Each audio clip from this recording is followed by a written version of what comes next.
What's up, everybody? Troy Cartwright here. Welcome back to another episode of 10-Year Town. Thank you so much for all the kind messages that you guys sent about our 1-year podcast anniversary. If you still want to send in a voice memo or an email talking about what you've learned from 10-Year Town or how it has inspired you, you can do that. Just send an email to troycartwrightmusic@gmail.com, and we're in the process of putting all of that stuff together for a special episode sometime soon. Thanks. Today's guest is songwriter Clay Mills. You know him from songs like Don't Think I Don't Think About It, recorded by Darius Rucker, Beautiful Mess by Diamond Rio, and many, many more. He is a twice Grammy-nominated songwriter, and in addition to all of that, he runs the very popular songwriting community and mentorship platform, songtown.com. I really enjoyed this conversation with Clay. I learned a lot about his journey and what it takes to have a long, successful career in Nashville. So without further ado, here he is, Clay Mills. Well, I always start this thing off with the same question, which is, how long have you been in town? 30 years. 30 years? To the year, yeah, 30 wow. years. And that's not counting a year. In my early 20s, I came here for 1 year. Uh-huh. And then I was like, nah, this is not working, because it was so country at that time. So I went back to New York. Is that where you're from? Well, not really. I grew up in Mississippi and Alabama. Okay. But when I was 19, I moved to New York. Gotcha. Was going to be a recording artist. And then I got a pub deal out of nowhere in Nashville when I was like 22. Came here for a year. That company went out of business like a year into it. So I went back to New York. And I didn't come back to Nashville till I was 30. Oh, wow. Amazing. What were you doing music in New York? Yeah. I had this whole career before I went into songwriting. Okay. It was called Track Guy. I was like in the 80s. This would probably be around 87, 88 when computers first started. Yeah. And I was literally one of the first people to have a computer and MIDI keyboards and start programming tracks. So did that. And then jingle houses started calling me to write jingles. Oh, okay.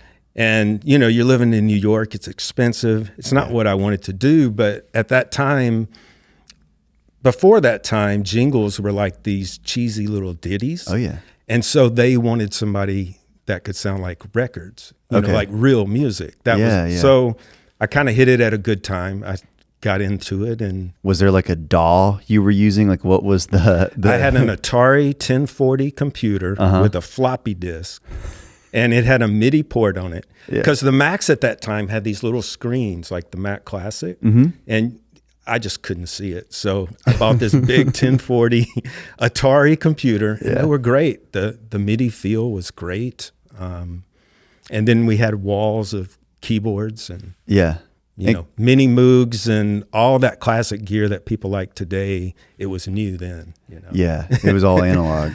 Sort of. And it was exciting, because one day, you know, Eazy-E would come into my studio and I'd be doing like tracks for rap music. Yeah. And then the next day it would be an ad agency going, we need something that sounds like, you know, this heavy metal band, or we need something that sounds like a dance track.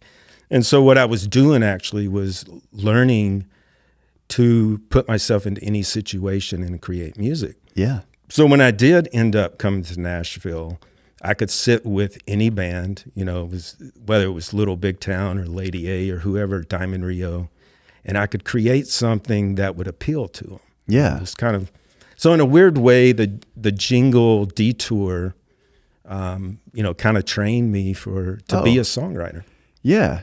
And you know, I try and give people advice all the time. It's like, if you're doing, you know, if you want to be a track guy and maybe you're not writing too much yet, but you're doing demos or whatever, it's like, hey, you're getting pretty close to the thing that you want to be doing. Yeah. And if it's helping you pay your bills, and you're going to be learning a lot about music. Yeah. And you're learning a really valuable skill. So even if it's not exactly right, but it's close, just keep doing it for a while, you know? Yeah. And it's funny because I'm not sure how old you are, but you're probably around the age where you grew up with my jingles on Saturday morning TV, you know, okay. for different games and stuff. Was this like, yeah, like the Mattel, I'm just... all that stuff. Okay. Yeah. That's amazing. But, you know, when I came to Nashville, I remember I went to a music store. This was like 94. Mm-hmm. Walked into Corner Music, and I was like, where's your computer department? And they were like, what are you talking about? And so I quickly became not a track guy anymore. Oh, and gotcha. Just started playing guitar and writing, which was actually good because in this town you needed to... I started learning things like, what's a setup line? Like, I never heard, like, lyrically, that's an important thing that I never even knew existed, you know? It was just... Yeah, how do you set up the hook? Yeah. Wow. How did you go from doing, you know, I guess writing jingles, etc., in New York to being a country songwriter in Nashville? Yeah, so I didn't really like the jingle thing, to be honest. I mean, it was good for me at the time, but it was kind of like taking medicine. It was, I didn't feel that creative. So I had friends that were going to Nashville, and it's kind of a funny story. So a buddy said, well, why don't you come down, hang out? I'm going to go to Nashville. And he had been going for years trying to get a pub deal. Yeah. So I had this one friend says, hey, you should look up this guy when you go to Nashville, Mark Bright. He was, at that time, he was not quite a producer yet. He was a plugger at EMI. And later he produced Carrie Underwood and Black Hawk and a whole bunch of people. But so we go down, and for about 2 days, I'm just hanging out in the hotel room. My buddy's going to meetings and playing people. You know, he had his demo tape. I didn't have anything. I was just burned out. I just wanted to get out of New York, really. So the end of the week, I went and met with Mark Bright. He had a guitar in the office. I played him some songs. I go back, and my buddy comes in. I'm sitting on the bed watching TV. He's like, you didn't go to any meetings today, did you? He goes, you just sat around all day again. I was like, no, I went to one. He's like, what happened? I said, they offered me a pub deal. It was literally like that easy. Like it was, I was very fortunate. But I had some good songs, fairly good at that time. And one of those songs ended up being my first cut in Nashville. So what I didn't know is I was going to spend the next 5 years, 6 years with nothing on the radio, losing 3 pub deals. Oh, wow. You know, so it wasn't like overnight success, you know. So it was a rocky road for a while. Yeah. Well, you know, but it was a funny story how it happened. Yeah. No, that's really interesting. And yeah, it is, the journey takes a while, as they say, 10 years sometimes, you know. And I was 30 when I came to Nashville. So I'd put a lot of years into developing my writing. And so it wasn't like I was super young or anything. Yeah. So you're going through, I guess you get this publishing deal. So is that when you moved down, when you got the publishing deal? Yeah. Did you have like, I don't know, family and stuff that all had to move to? And no, at that time, I had no attachments. Gotcha. So it was the perfect time to move. Yeah. Yeah. It's always harder when you, you know, have to make it happen for yourself quicker. I feel like a lot of people run into that where it's like, I want to move to town, but I have a family. And it's like, hey, you can totally do it, but it's hard. Yeah. You know, because I always joked when I started on this thing, even before I moved to Nashville, when I left Berkeley and went back to Dallas, I was like, I can afford to be poor right now. Yeah. Because it took many years of making very little money. Oh yeah. You know? I mean, when I had my first studio in New York, I slept on the sofa in my studio, like a little office like this. Yeah. And there, you've got a sofa over there that's, you know, inexpensive, nice little sofa. Well, I would be sleeping on that, and then I went to the Y with my $15 a month membership and took a shower every day. I mean, I paid my dues. Oh, that's amazing. Well, tell me a little bit about your journey. Like once you get to Nashville, so you have this first deal, you start writing songs. It sounds like it kind of took a while to get to where you wanted to be. So I don't know. Tell me a little bit about it. Gosh, all I can remember is my first deal, 2 years at EMI Publishing, and they got me one little cut. And then I had a brand new baby, a wife, we bought a house, and then I got a pink slip the day before Christmas. Oh, we're dropping you. Wow. So, and after the Christmas holidays, I talked to Chris Dubois, who was working at ASCAP. He was a rep at ASCAP. Yeah. And Chris was great. He believed in me. He sent me out to, I believe I met with like 30 publishers. Oh my gosh. And finally landed another publishing deal with George Strait's publishing company. That lasted a few years. Then I went to Barbara Orbison's company, and I was there probably the longest, about 12 years. And we had a good run there. So yeah. And is that when you had your first kind of big hit when you were on that deal?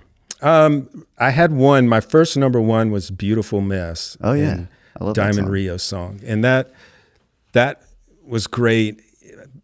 And I'm trying to think how that all happened. This is a long time ago. So yeah, I was in town about 6 years. Okay. You know, and that song went number one, and then I left that publishing company and went to Barbara Orbison's, and then it was like a string. I think we had like 2 singles for major label singles, big acts, for averaged about 2 a year for 10 years there. So wow. It was a good run. Yeah, that's amazing. Do you remember when you had that first number one, did it feel like it changed anything for you in terms of the rooms you were getting into, or maybe just a lot of times, you know, it gives people self-confidence or something like that? No, definitely. I'm just trying to think. I was just so focused. It's really probably hard to understand, but I was so focused that when we had that first number one, me, Sonny Lemire, and Shane Minor, I was not into the number one parties. I just wanted to go back to work because I wanted to do it again. Yeah. You know, and I had this fear that if I just like relaxed, that it was all going to go away. Yeah. 'Cause it took me a long time to get there. I was like 37 before I had my first hit. Yeah. So I just like, okay, I want to work now. And really, I just kept writing with my same group of friends, you know, and it wasn't really like I was out there going, okay, now I got to start writing with Craig Wiseman and I got to start writing with Bob DiPiero. I really never went that route of, you know, trying to do that. So I just pretty much wrote with my crew.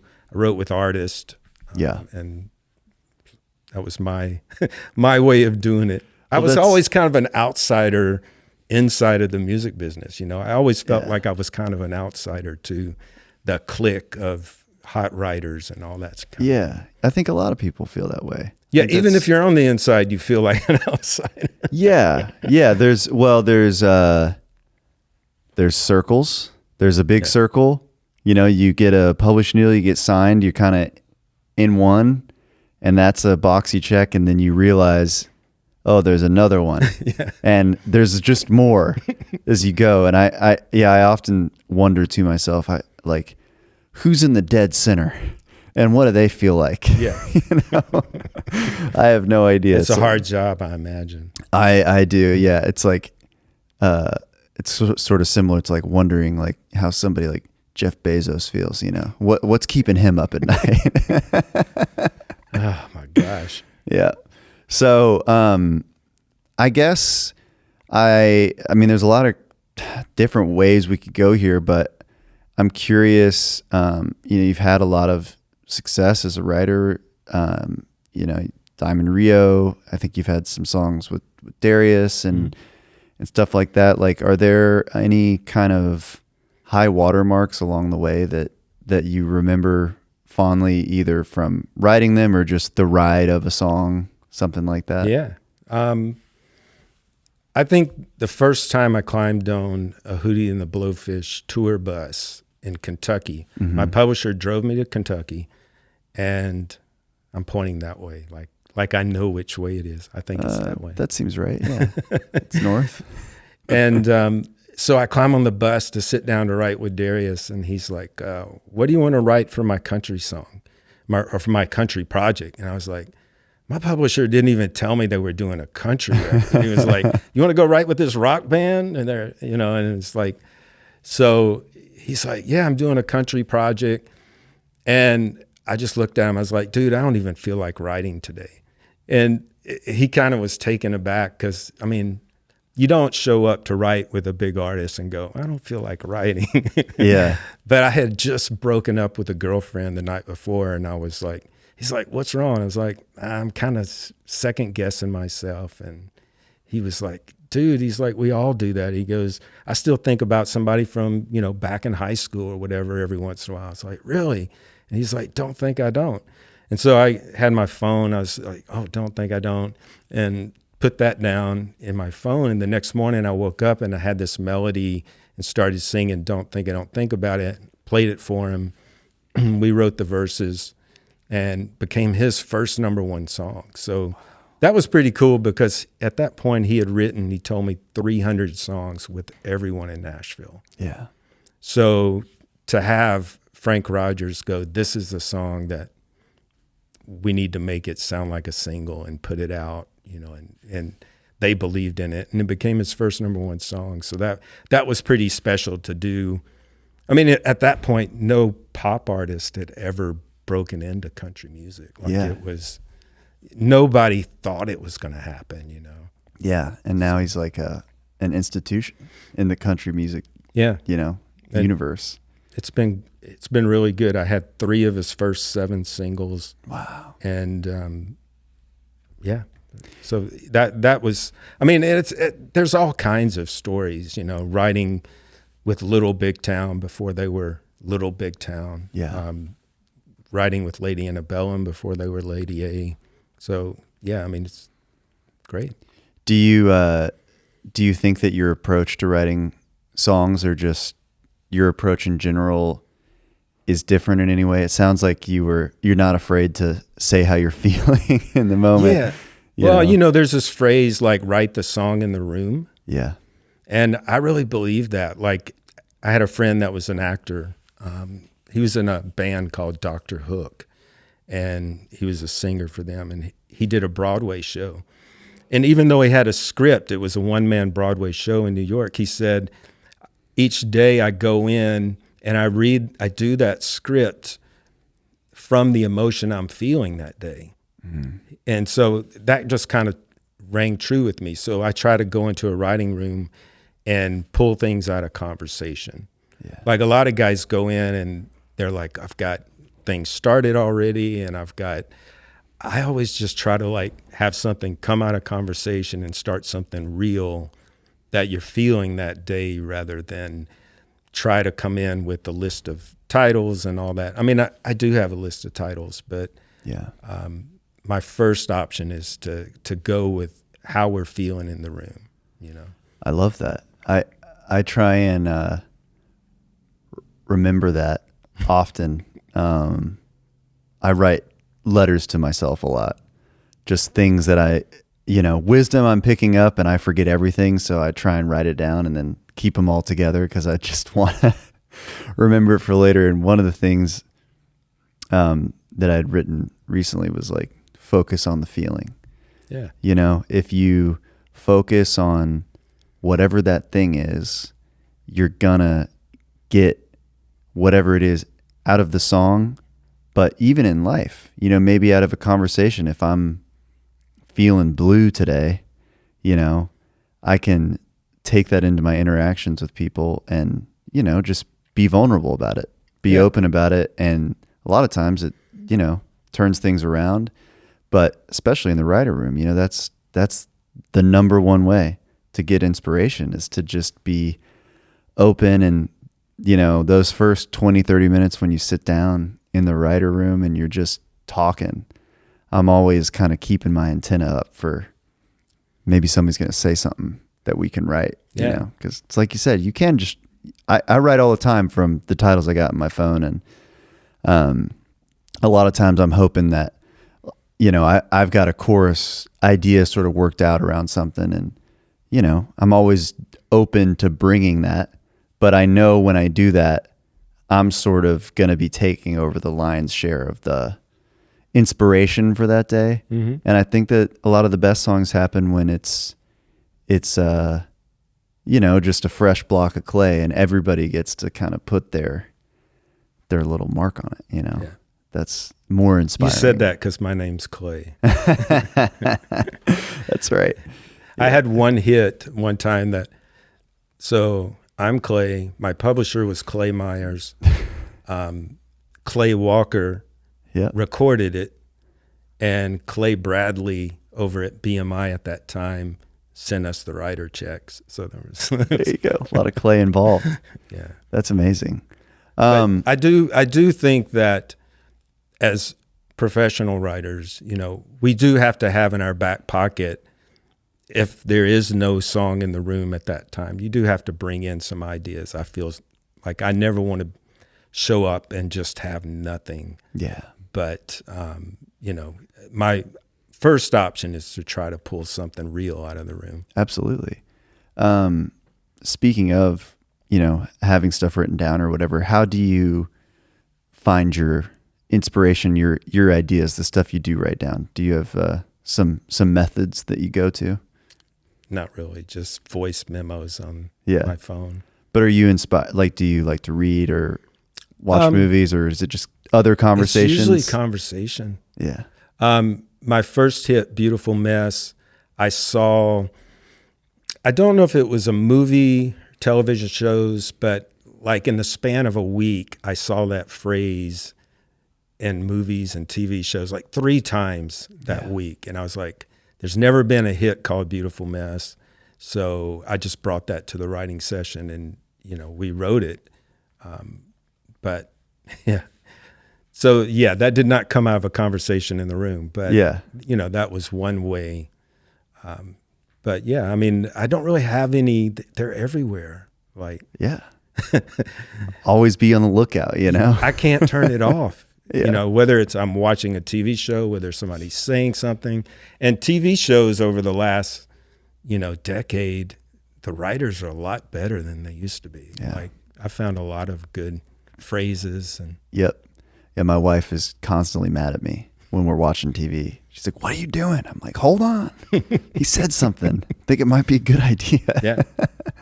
Well, tell me a little bit about, you have this thing called Songtown. Mm-hmm. And I guess it's sort of like a mentorship kind of thing for people to get more involved with songwriting. And that's probably a terrible explanation. So I'll it's yours. So I'll let you. Yeah. The official line is community coaching and connections for songwriters.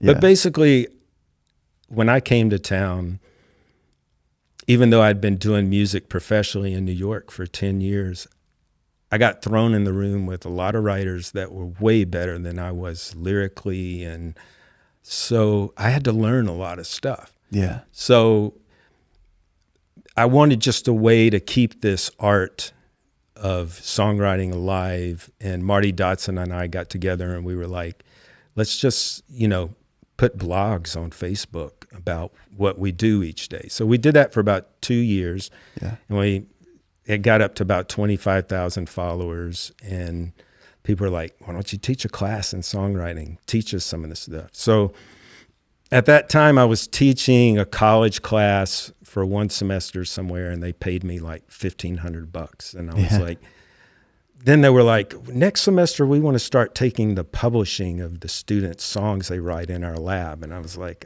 I'm out of here. So I just went through that. I was like, okay, people want me to teach this class. So I taught a class, a bunch of people signed up for it. And then it just kind of grew, and we launched a website, and we have about 3,000 members all over the world, from Europe, Norway, UK, Canada, India, like literally all over the world. Yeah. And so basically we just teach people. Our philosophy is anything you want to happen in your songwriting career, it starts with being able to write a great song.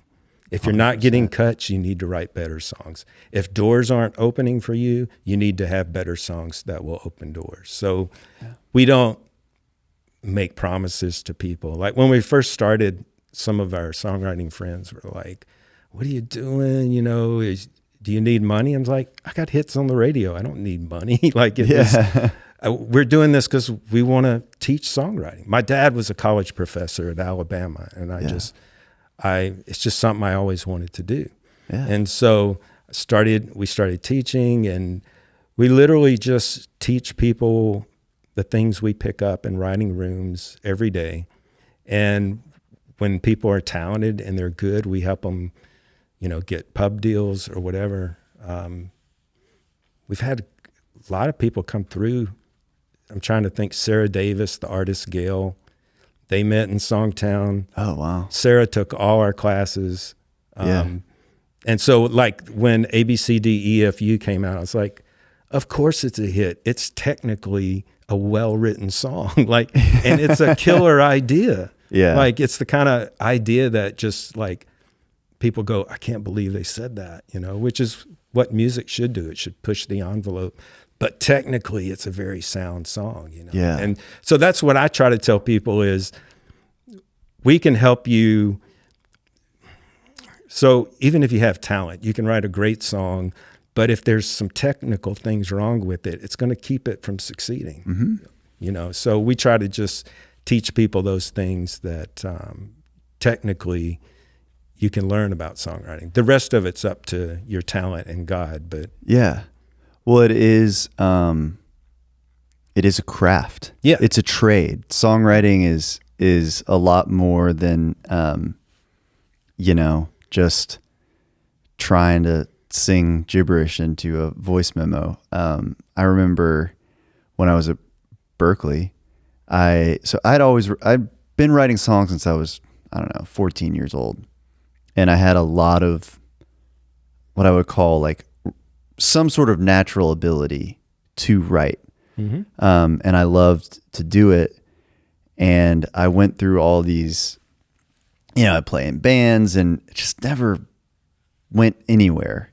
Yeah. And I had a music business major. So I did this internship in New York for a mechanical royalties firm, and I hated it. And I was like, man, I've got to figure out how to like make this happen as an artist. And if I want to be an artist, I need great songs. Yeah. So I begged my way into like this songwriting 4 class, which was taught by Pat Pattison. Mm-hmm. And not exaggerating, the very first class completely changed my life, because it was just some simple advice about, how using descriptive words can like make a little movie in your mind. And I just needed a little, I had the desire and the ability, but I just needed I needed somebody to turn the lights on and show me where That's the key. I took one class from Pat when I went to Berkeley for a year. Yeah. We talked about that before. And what I got out of it was the biggest thing I got out of that class. He made me excited about learning to write songs. Yeah. Like I never got excited about that part of it before. And that to me, that's more than teaching you specific things, showing you that light, like you said, mm-hmm. that giving you that light so you're excited about learning, you're excited about growing your craft. Yeah. And once you learn once I had just a little opening of learning, that opened up a whole new world to me. And I'm sure it's the same for a lot of people that go through your program, where then you start to listen differently. Mm-hmm. And then, the other way you get way better at songs is you just do it. You do it every day. And that, I didn't think about that. I was writing, when I felt like it. Yeah. And I started writing when I didn't feel like it. And I had a really strict schedule, and I got, I guess, somewhere with it. It's going good so far. You'd be surprised, like every once in a while I'll hop on Facebook in a songwriter group and they're like, yeah, you should only write when you're inspired. And I'm like, I'm just thinking, good luck with that. Like, it's what else in the world do you just sit around and wait for it to happen? Like, right. For that moment of inspiration. And so I just believe that if you have your craft together, when you do get that moment of inspiration, you're equipped to write a great song. Yes. And sometimes that inspiration for a beginner can end up in a good song, but then good luck trying to repeat that. Yes. So I think you have to have a level of, and then you have to learn how to inspire yourself every day. Yeah. You have to be able to show up. If, Darius Rucker says, hey man, let's write today. I can't go over there. Well, yeah, I did that. I said, I don't feel like writing. Yeah. But the point is you've got to show up and you got to deliver. Yeah. Whether you feel like it or not. So saying, I don't feel like writing today, but then I did, and we came up with something really good. So. Yeah. Yeah. I think one of the most satisfying feelings in the world for me is knowing that I went into the room with nothing and we came out that day 4 hours later, whatever it is, with a great song. Yeah. It is, I always tell my wife or my friends, I'm like, if everything went away and I could still do that, I would be, it gives me purpose as a human being. And I don't know about you, but it doesn't matter how tired I am. When I'm in that room, if a great idea presents itself, I have all the energy in the world. Absolutely. Like, it doesn't matter if I was up all night, hungover or whatever. I don't really do that anymore, but there were times when that happened. Yep. But it didn't matter. Once you hit that vein of a great idea, it's just like you got all the energy in the world and all the focus, and nothing else matters except finishing that song. Yeah. And man, when you wrangle it down, it's the best. Yeah. Well, I got one last question for you, which is just, if you were starting over on your journey, what piece of advice would you give yourself? Don't do what I did. I let myself get sidetracked, and I didn't come to Nashville till I was 30. I would do it younger. Just go for it and go beyond just doing it every day. That's important. Mm-hmm. But learning the craft and getting better every day is the key to it. Yeah. If you're just doing it every day, if you're doing it the wrong way, you're still not going to see results. Yeah. So just constantly try to figure out, how can I get better? How can I get better? Yeah. That makes a lot of sense. When you say, don't wait, like, what do you, I mean, it sounds like all the time that you spent in New York was like an important kind of part of your journey. Yeah. I spent 13 years in New York not doing what I really wanted to do. I was still involved in music. Mm-hmm. And so it was kind of this allure. I was making money doing music, and that was cool. But at the same time, I felt very unfulfilled because I wasn't doing what I was supposed to be doing. So when I moved to Nashville, that's when I started feeling like, yeah, this is what I'm supposed to be doing. And I knew it. I just kept putting it off. Yeah. And it worked out for me. But I didn't have my first hit till I was 37. These days, I would just say, go for it. Yeah. As soon as you can. Do it right now. Yeah. I remember, when I was at Berkeley, I got a job my senior year as a wedding singer, and I was making great money. It was like, did they make that movie about you? No. Everyone always asks. And it's funny, I've never seen it. I really need to watch it. But it was. But it's it's almost like a quicksand. It's like I'm Yes. making money, I'm doing music. It's almost fulfilling me. I call them golden handcuffs.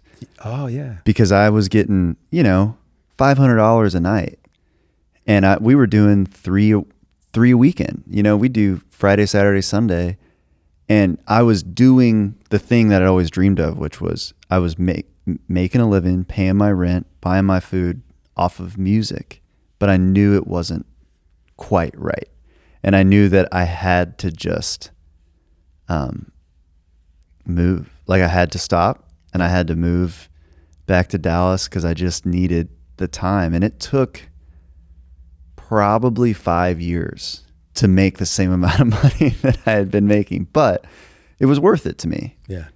Because it's not about the money. It's not, you need enough. You have to survive. We all, have basic needs, but it's not about the money. And the more I go on, that becomes clearer. Yeah. There's a lot of other things you could probably do that make more money, but but this is fun. So, well, hey, thank you so much for being here. Thank you for sharing your story with us and your wisdom. I really appreciate it. So, enjoyed it. Yeah. All right, guys. That's it. That's the pod. See you later. Thank you so much for listening to this episode of 10-Year Town. If you're still listening, you must have liked it. So we hope that you will leave us a rating or review on Apple or Spotify, or give us a subscription on YouTube. It's all free. Don't cost you nothing. But we appreciate you being here, and thank you for supporting the 10-Year Town community. See you next week.